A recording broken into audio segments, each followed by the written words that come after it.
بسم اللہ الرحمن الرحیم نحمده ونصلی علی رسول الکریم اما بعد۔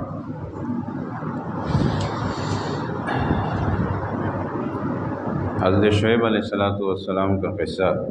8ویں سپارے کے آخر میں ذکر ہوا تھا۔ 9ویں سپارے کی ابتدا میں بھی اسی کا تذکرہ ہے۔ حضرت شعیب علیہ السلام نے اپنی قوم کو برائیوں سے، فتنہ فساد سے بچنے کا حکم دیا، روک ٹوک کی اس پر۔ تو ان کے جو بڑے بڑے سردار تھے انہوں نے دھمکیاں دینا شروع کر دی کہ یہ جو تم لوگ ایمان لائے ہو، آپ اور آپ کے جو ساتھی ہیں، ان کو ہم نکال دیں گے اپنی بستی سے، واپس آ جاؤ ہمارے دین پر، یہ اپنی جو تمہاری دعوت ہے یہ چھوڑ دو۔ تو حضرت شعیب علیہ السلام نے جواب دیا کہ نہیں بھائی، ہم تو اللہ پر ایمان لائے ہیں، اسی پر ہمارا توکل بھروسہ ہے، آپ کو جو کرنا ہے کر لو۔ تو یہ 5-6 انبیاء کرام کے واقعات اللہ تعالیٰ نے بیان کیے ہیں یہاں پر 8ویں پارے کے آخر میں اور 9ویں کے شروع میں حضرت شعیب علیہ السلام کا۔ وہاں اللہ تبارک و تعالیٰ نے ایک اصول بیان کر دیا کہ ہم نے جتنے بھی انبیاء کرام کو بھیجا، ایک تو یہ ہے کہ سب کی مخالفت ہوئی، یہ کوئی نئی بات نہیں ہے، اور پھر فرمایا کہ ہم ان کی قوموں کو، جتنی بھی پہلے قومیں گزری ہیں، ان کو ہم نے تکلیفوں میں، سختیوں میں پہلے تھوڑا تھوڑا کر کے مبتلا کیا تاکہ ان کو عبرت ہو جائے، لیکن انہیں عبرت نہیں ہوئی۔ جب نہیں ہوئی تو ہم نے آخر میں ان کو پھر پکڑ لیا۔ ایسی سزا ہوئی کہ آج تک سب کو یاد ہے تاریخ میں کہ ان کا نام و نشان بھی باقی نہیں رہا۔ یہ بتایا جا رہا ہے رسول اللہ صلی اللہ علیہ وسلم کو کہ آپ کی مخالفت بھی یہ کر رہے ہیں، کوئی نئی بات نہیں ہے، ان کا انجام بھی وہی ہوگا۔ چنانچہ ایسا ہی ہوا، ایمان لائے وہ کامیاب ہو گئے، جو نہیں لائے وہ تس نس ہو گئے، سب ختم ہو گئے، آج ان کا کوئی نام بھی نہیں لیتا۔ تو حضرت موسیٰ علیہ السلام کا جو تذکرہ ہے وہ تھوڑا تفصیل سے ہوا، اور باقی انبیاء کے قصہ ذرا مختصر ہوا۔ حضرت موسیٰ علیہ السلام کا قصہ جو ہوا وہ قرآن کریم میں جو واقعہ بیان ہوا ہے، اور یہ 9ویں سپارے میں بھی ہے، اس میں اس کا خلاصہ یہی تھا کہ ان کی جو قوم تھی وہ بھی اسی طرح ان کی جہالت تھی، اور وہ مخاطب جو قوم تھی حضرت موسیٰ علیہ السلام کی، اس میں ایک تھا فرعون۔ وہ بڑے بڑے دعوے کرتا تھا، انا ربکم الاعلیٰ، اپنے آپ کو رب بتاتا تھا، اور معجزات جو ان کو ملے تھے تو یہ اور زیادہ واضح تھے حضرت موسیٰ علیہ السلام کے، اور ایسے معجزات تھے کھلم کھلا سب کے سامنے۔ تو اب یہ ہے کہ ان لوگوں میں تو تعصب تھا، وہ تعصب سے کام لیتا تھا۔ فرعون کی جو قوم تھی قبطی، موسیٰ علیہ السلام کی قوم بنی اسرائیل تھی اور فرعون کی قوم قبطی، تو انہوں نے کیا کیا کہ بنی اسرائیل کو اپنا غلام بنایا ہوا تھا، اور ان پر ظلم و ستم کے پہاڑ توڑے جاتے تھے، ظلم ستم کے ناروا ناجائز کام لیے جاتے تھے، ایسا سلوک ہوتا تھا۔ تو یہ مصر میں آئے تھے، اور پھر مصر میں آ کے حضرت یوسف علیہ السلام کے وقت سے آباد ہو گئے تھے، اور فرعون ان کے بڑے کو کہا جاتا تھا۔ مختلف زمانوں میں مختلف فرعون رہے، اور جو بھی آتا تھا ان کے اوپر ظلم کرتا تھا۔ حضرت موسیٰ علیہ السلام کے وقت کا جو فرعون تھا وہ بھی اسی طرح ان کے اوپر ظلم کرتا تھا، اپنے آپ کو بڑا سمجھتا تھا، خدا سمجھتا تھا، نعوذ باللہ۔ حضرت موسیٰ علیہ السلام نے اس کو کہا کہ بھئی میری قوم کو چھوڑ دو، میرے حوالے کرو، ہم یہاں سے کہیں چلے جاتے ہیں۔ تو اس نے کہا یہ کیسے ہو سکتا ہے، یہ تو غلام قوم ہے، ہمارے ماتحت ہے، ان سے تو ہمیں کام لینا ہے، ان کو ہم کیسے چھوڑ سکتے ہیں۔ تو اس پر وہ اور دشمن بن گیا، اور پھر حضرت موسیٰ علیہ السلام نے ساتھ میں یہ بھی کہہ دیا کہ میں اللہ کا رسول بن کر آیا ہوں، تو وہ تو اور اس کا پارا چڑھ گیا کہ خدا تو نعوذ باللہ میں ہوں، آپ تم کیسے رسول بن کر آ گئے۔ تو اب جو ہے مقابلہ سخت ہو گیا، تو کہا کہ کوئی ثبوت پیش کرو، تم اللہ کے رسول ہو۔ تو حضرت موسیٰ علیہ السلام نے وہی معجزہ پیش کیا، لاٹھی کو زمین پر پھینک دیا، سانپ بن گیا، اژدہا، یعنی چھوٹا موٹا سانپ نہیں، اچھا خاصا سانپ، اور وہ ہاتھ جو ہے نا بغل میں رکھ کے نکالتے تھے تو اسے روشن ہو جاتا تھا، پوری فضا روشن ہو جاتی۔ فرعون نے کہا کہ جب دیکھا کہ یہ تو لوگ دیکھ رہے ہیں، اس لوگوں پر اثر ہو گیا، لوگوں کو تو پتہ چل گیا کہ یہ تو بھئی یہ کچھ ان کے پاس تو نشانی ہے، تو فرعون نے فوراً پینترا بدل دیا، کہا کہ یہ جادوگر ہے، یہ جادو کر رہا ہے، بھئی تو جادوگر تو میرے پاس بھی بہت ہیں، میں بہت سارے جادو میں جمع کرتا ہوں، دیکھو ان کا مقابلہ کر لیں گے ہم۔ اب اس کو بھی پتہ چل گیا کہ یہ تو پیغمبر ہے، یہ معجزہ ہے، یہ جادوگروں کا کام نہیں ہے، لیکن بس جان تو چھڑانی ہے اور لوگوں کو اپنے جو ان کے غلام بنایا ہوا تھا ان کو دھوکہ تو دینا تھا۔ تو اس لیے انہوں نے کہا کہ ایسے کرو کہ جمع کرو بڑے بڑے جادوگروں کو اور ایک دن مقرر کرو جہاں پر سب جمع ہو جائیں اور ان کا مقابلہ کراتے ہیں۔ چنانچہ ایسے ہی ہوا، بڑے بڑے جادوگر جمع ہو گئے اور انہوں نے اپنی رسیاں وسیاں جو بھی تھا وہ پھینکی۔ حضرت موسیٰ علیہ السلام نے پھر لاٹھی پھینکی کہ وہ اتنا بڑا سانپ اژدہا بن گیا کہ ان کی سب کی ان چیزوں کو کھا لیا۔ وہاں بھی وہ حضرت موسیٰ علیہ السلام غالب آ گئے اور جادوگروں پر ایسا اثر ہوا کہ وہ سب کے سب ایمان لے آئے۔ اب تو فرعون کے لیے اور مسئلہ بن گیا کہ اب اس کا علاج کیا ہوگا کہ وہ اب کوئی چیز نہیں بچی۔ تو فرعون نے کہا، پھر دھمکیاں دینا شروع کر دی، گالم گلوچ برا بلا دھمکی کہ بھئی اب تو میں نہیں چھوڑوں گا، میں یہ کروں گا، میں لٹکاؤں گا، میں سولی پہ چڑھاؤں گا، ہاتھ پاؤں کاٹوں گا تمہارے، میں ایسے کروں گا ویسے کروں گا۔ یہ ہوتا ہے جب کوئی اور راستہ نہیں بچتا تو پھر لوگ یہی کرتے ہیں۔ لیکن جادوگر اور حضرت موسیٰ علیہ السلام مضبوط کھڑے رہے، انہوں نے کہا کہ تم جو چاہو کرتے رہو، افعل ما شئت، جو چاہو کرتے رہو۔ تو فرعون اور اس کی قوم کی جانب سے یہ مسلسل تکبر اور یہ ساری چیزیں جاری رہی، انکار جاری رہا۔ پھر اللہ تعالیٰ نے ان پر کچھ عذاب بھیجے، یہ نمونے کے لیے ہوتے ہیں تاکہ ان کو عبرت حاصل ہو۔ ٹڈی دل کا لشکر آیا، ان کی فصلیں تباہ ہو گئی اور اس کے بعد جو ہے وہ درختوں کے پتے تک کھا لی۔ پھر یہ ہوا کہ چچڑیاں پیدا ہو گئی، یہ کیڑے مکوڑے قسم کے، اور جو بھوسا ووسا جمع تھا، جو اناج وغیرہ، وہ سب کھا لیا، ناقابل استعمال ہو گیا۔ پھر اس کے بعد مینڈک پیدا ہو گئے، اتنے سارے مینڈک، اتنے سارے کہ ہر کھانے کی چیز میں مینڈک، کوئی منہ کھول رہا ہے تو منہ میں مینڈک، ہر جگہ مینڈک، بہت تنگ ہو گئے اس سے، دین پر سزا، اللہ کا عذاب۔ پھر اس طرح ان کی جو نہر، کنویں اور تالاب اور جدھر بھی مٹکوں تک میں جو پانی تھا نا، ایک دم ان کا رنگ سرخ ہو گیا خون کی طرح، وہ سب تبدیل ہو گیا۔ اب وہ پریشان کہ اس کو پئیں کیا کریں، یہ ایک الگ عذاب۔ تو یہ سب عذاب جب آتے تھے تو موسیٰ علیہ السلام کہتے تھے کہ بھئی دیکھو یہ اللہ کی طرف سے تمہارے لیے تنبیہ ہے، اور تم لوگ جو ظلم کر رہے ہو نا اس کو چھوڑ دو اور اللہ پر ایمان لے آؤ، میں رسول ہوں اللہ کا، ایمان لے آؤ۔ لیکن وہ کیا کرتے تھے کہ اچھا ٹھیک ہے، بس اللہ سے دعا کر لو کہ یہ عذاب ختم ہو جائے۔ جب وہ عذاب ختم ہو جاتا تو پھر اپنے ان شرارتوں میں لگ جاتے، دوبارہ اپنی شرارت شروع کرتے۔ تو اب جو ہے ایک راستہ یہ بچا کہ موسیٰ علیہ السلام نے یہ ارادہ کیا کہ اب جیسے بھی ہو ان کو لے کے نکلنا ہے۔ تو اب انہوں نے کیا کہ رات کی تاریکی میں ان کو لے کر پورے قوم کو مصر سے نکل گئے۔ اب وہ جب نکل گئے تو وہ واقعہ پھر مشہور ہے کہ نکلنے میں پیچھے پتہ چلا فرعون کو، وہ بھی پیچھے پیچھے ہو گیا اور وہاں پر آ کر جو ہے دریا نیل میں سب کے سب جو ہے یہ لوگ تو پار ہو گئے، فرعون وہاں پر غرق ہو گیا بما اپنے لاؤ لشکر۔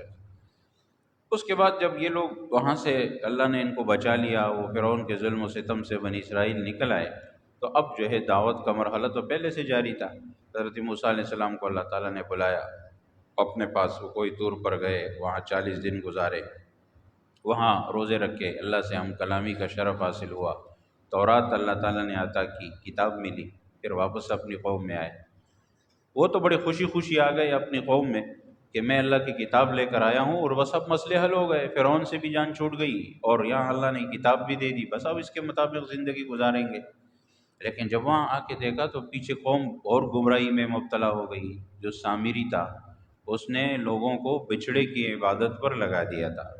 اور وہ لوگ بھی ایسے تھے کہ اس کی باتوں میں آ گئے، حالانکہ حضرت ہارون علیہ السلام موجود تھے۔ اور جب وہ آئے تو قرآن کریم میں دوسری جگہ ہے کہ انہوں نے اپنے بھائی کو پکڑا، کہ داڑھی سے پکڑا،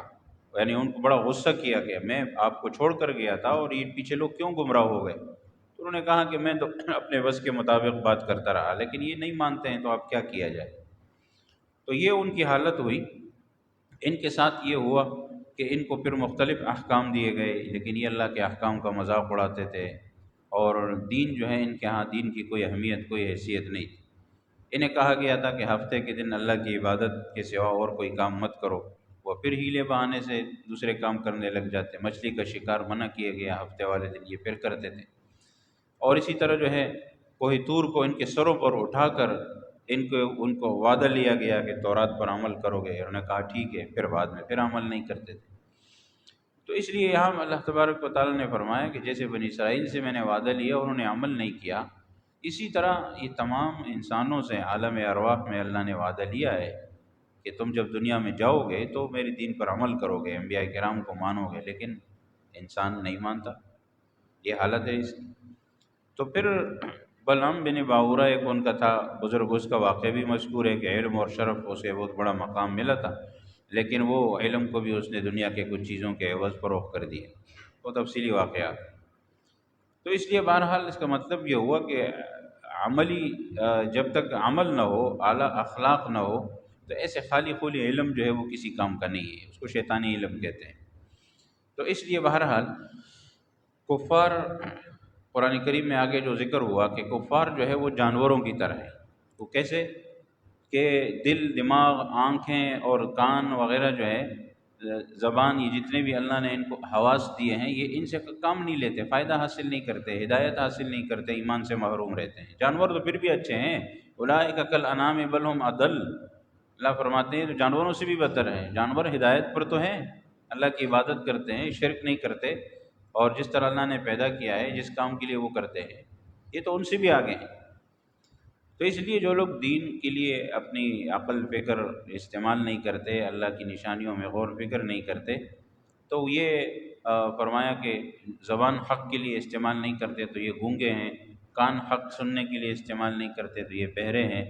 تو اسی طرح جو ہے آنکھوں سے عبرت حاصل نہیں کرتے اللہ کے نظام کو دیکھ کر، قدرت کو دیکھ کر، تو یہ اندھے ہیں۔ کیا مقصد فائدہ ہوا ان کے اعضاء کا؟ اسی طرح فرمائے کفار کو دنیا میں مہلت دی جاتی ہے، لیکن پھر اچانک پکڑا جاتا ہے، جیسے کہ واقعات میں مذکور ہے۔ اور قیامت کا علم بھی اللہ کے سوا کسی کو نہیں ہے، قیامت بھی اچانک آئے گی، تو اسی طرح اچانک ان کو پکڑا جائے گا۔ پھر رسول اللہ صلی اللہ علیہ وسلم کے متعلق فرمایا کہ اللہ نے آپ کو بہت اونچے اخلاق دیے، اور فرمایا کہ آپ عفو و معافی اختیار کریں اور ان جاہلوں سے کنارہ کر لیں، یہ جو آپ کو تنگ کر رہے ہیں، نہیں کرتے ہدایت پر عمل، تو بس پھر آپ نے اپنی ذمہ داری پوری کر لی، بس چھوڑ دیجئے، اور پھر آپ پریشان نہ ہوئے، کیونکہ رسول اللہ صلی اللہ علیہ وسلم پھر امت کی فکر میں آپ کو بہت فکر ہوتی تھی، آپ پریشان ہوتے تھے، تو اللہ تعالیٰ یہ سارے واقعات بیان کر کے پھر ارشاد فرماتے تھے کہ آپ نے اپنی ذمہ داری پوری کر لی، اب آپ فکر نہ کریں، آگے ہدایت دینا، کسی کو مسلمان کرنا، اسلام پہ لانا، اللہ فرماتے ہیں میرا کام ہے، نہیں آتا تو نہ آئے، آپ نے تو اپنا کام کر لیا ہے۔ یہ قرآن کی عظمت سے سورہ اعراف کی ابتدا ہوئی تھی، تو آخر میں بھی وہی بات ہوئی کہ قرآن کریم کی تعظیم، احترام کرو، جب قرآن پڑھا جائے تو اس کو سنو، اس کی طرف کان لگا کر اس کو سنو، اور جو شخص قرآن کی عظمت، قرآن کا مقام مرتبہ جو ہے وہ ملحوظ رکھتا ہے، اس کا ادب اور احترام کرتا ہے، تو اس کے لیے یہ ہے کہ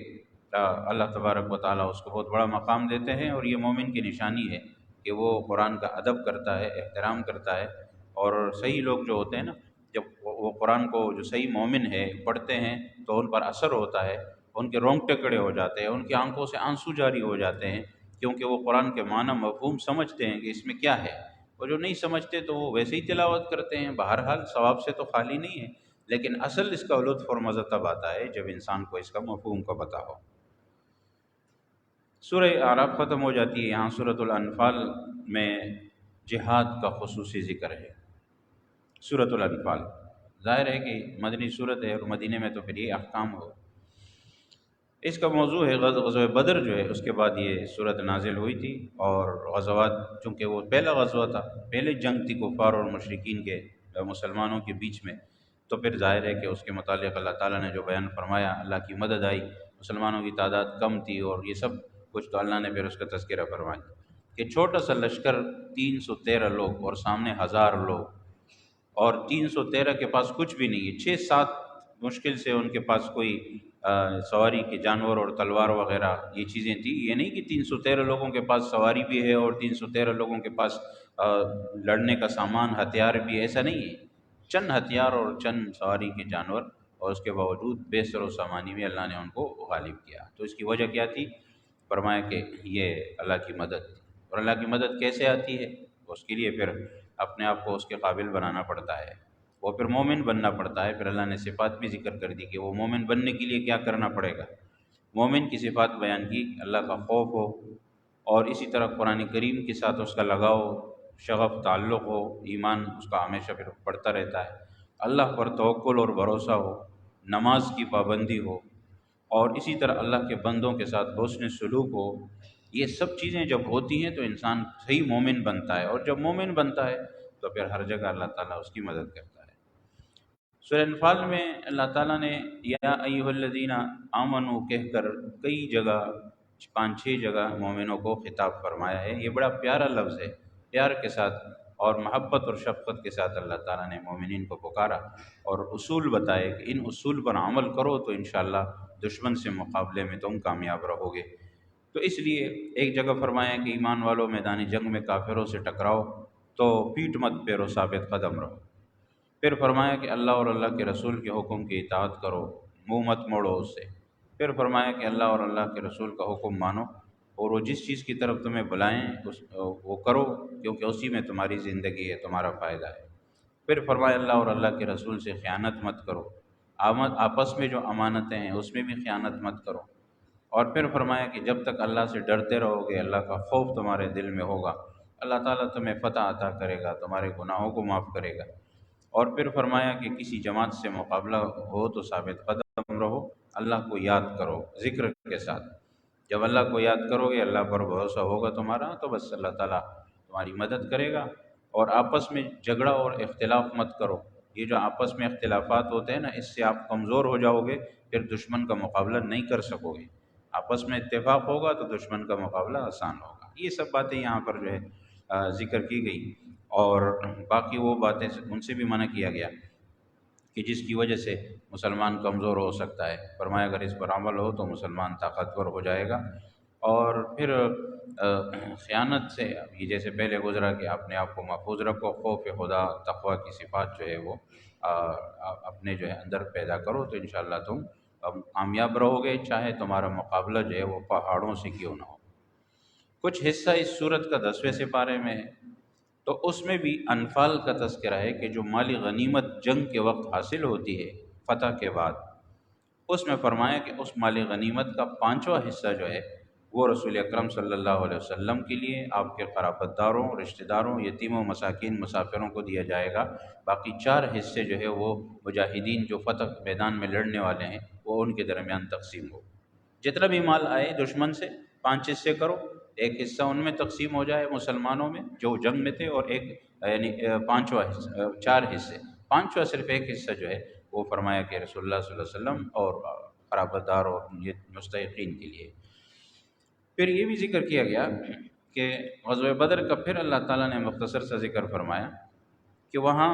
ایسی منظر کشی اللہ نے فرمائی کہ جیسے لوگ اپنی آنکھوں سے دیکھ رہے ہوں کہ اللہ کی مدد کیسے اترے۔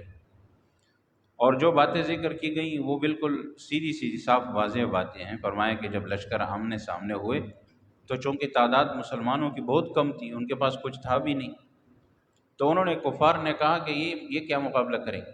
یہ تو اتنے سارے تو ہیں، اور ہمارے پاس دیکھو بھائی ہم تو تیاری کے ساتھ آئے ہیں، یہ تو تیار بھی نہیں ہے، یہ ہمارے ساتھ کیا مقابلہ کرے۔ لیکن یہ ہے کہ وہاں سے کیا ہوا کہ اللہ نے وہ سلسلہ ہی پلٹ دیا۔ جب اللہ کی مدد فرشتے اترے تو اب معاملہ الٹا ہو گیا، اب کفار کو مسلمان زیادہ دکھائی دینے لگے۔ انہوں نے کہا کہ یہ تو ابھی تک اتنے سے نظر آ رہے تھے، اب تو یہ بہت زیادہ نظر آ رہی ہے، کیا ہو گیا؟ جب انہوں نے دیکھا تو وہیں پر ان کی ہوا اکھڑ گئی، کہا کہ یہ تو ہمارا یہ لشکر تو بہت زیادہ ہے، اتنے سارے لوگ کہاں سے آ گئے؟ ان کو پتہ تھا کہ مسلمان تو اتنے ہے نہیں، تو یہ اتنے مسلمان کہاں سے آ گئے، یہ کہاں سے انہوں نے لوگ بلائے؟ تو وہ حیران ہو گئے، حالانکہ وہ اصل میں فرشتے تھے جو اللہ نے بھیجے۔ اور مسلمانوں کو بھی پہلے کفار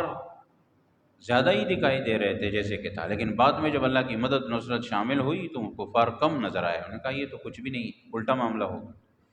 اللہ تعالیٰ نے مسلمانوں کی نصرت مدد کا تذکرہ فرمایا پھر، اور فرمایا کہ میدان جنگ میں ثابت قدم رہو گے، اور اللہ کا ذکر کثرت سے کرو گے، اور آپس میں اختلاف نہیں کرو گے، اور دشمن سے مقابلے کے وقت صبر بھی کرو گے۔ انسان ہے، ظاہر ہے، مقابلے میں تو ہر کو سب کچھ آتا ہے، تو اگر یہ باتیں تم میں ہوں گی تو بس یقیناً انشاءاللہ اللہ تعالیٰ تمہاری مدد کرے گا۔ بدر میں کیا تھا کہ شیطان جو ہے وہ مشرکین کے سامنے ان کے اعمال مزین کرتا رہا، کہ دیکھو دیکھو تم جیت جاؤ گے، ان کے سامنے رہا۔ اور مسلمانوں کے لیے جب فرشتے آسمانوں سے آئے تو پھر کافروں کو سخت جو ہے وہ مار رہے تھے اور ختم کر رہے تھے، تو اس سے پھر ان لوگوں کو پتہ چل گیا کہ یہ تو دشمن، یہ تو مسلمان تو بہت زیادہ ہیں، اور یہ یقیناً ان کے ساتھ کچھ ایسے لوگ شامل ہیں جنہوں نے ان کی مدد کی اور ہمیں ناکام کر دیا۔ قریش پر غزوہ بدر میں آفت آئی، ظاہر ہے کہ ذلیل ہوئے، قریش کے 70 بڑے بڑے لوگ مارے گئے اس میں۔ اور پھر اللہ تعالیٰ نے فرمایا کہ قانون یہ ہے کہ جب کوئی قوم ناشکری کرتی ہے تو پھر ان کا انجام ایسا ہی ہوتا ہے، نعمت کی جگہ پھر ان کو نقصان اٹھانا پڑتا ہے اور اللہ تعالیٰ ان کو مصیبت میں مبتلا کرتا ہے۔ پھر غزوہ بدر کے پس منظر میں مسلمانوں کو بھی ہدایت کی گئی کہ دشمنوں سے مقابلہ جب کرنا ہو تو یہ یاد رکھو کہ مادی، عسکری، فوجی اور روحانی ہر اعتبار سے آپ کو تیار رکھنا ہوگا اپنے آپ کو۔ یہ نہیں ہے کہ صرف اس چیز سے اپنے آپ کو تیار کرو، ٹھیک ہے نیک اعمال یہ سب کچھ کرنا ہے، لیکن دنیاوی ساز و سامان سے بھی اپنے آپ کو لیس کرنا ہے، وہ تیاری بھی کرو۔ اور اگر دنیا کا ساز و سامان ہے لیکن ادھر اللہ کی مدد کے لیے تمہارے پاس اللہ پر بھروسہ توکل نہیں ہے تو پھر بھی نہیں ہوگا، جیسا دونوں چیزیں ہونی چاہیے۔ اور پھر فرمایا کہ یہ قوت اپنی تیار رکھو، اور ہر چیز کی اپنی اپنی اہمیت ہے، لہٰذا ان دونوں چیزوں کو اپنے سامنے رکھو اور اسی کے مطابق چلو۔ پھر فرمایا کہ اگر کافر صلح کی طرف مائل ہو جائے تو ٹھیک ہے، جب صلح کی نوبت آ گئی صلح کر لو، خواہ لڑنے کی کیا ضرورت ہے، لیکن جب نہیں ہوتا، کوئی راستہ نہیں نکلتا تو پھر مجبوری ہے، پھر تو لڑائی کرنی ہے۔ لیکن صلح کے موقع پر آپ صلح بھی کر سکتے ہیں، چنانچہ مختلف موقعوں پر آپ علیہ السلام نے کفار کے ساتھ، مشرکین کے ساتھ، یہود و نصارہ کے ساتھ صلح کی، معاہدے ہوئے، لکھت پڑھت ہوئی، اس میں کوئی حرج کی بات نہیں۔ اگر مسلمانوں کا فائدہ ہو،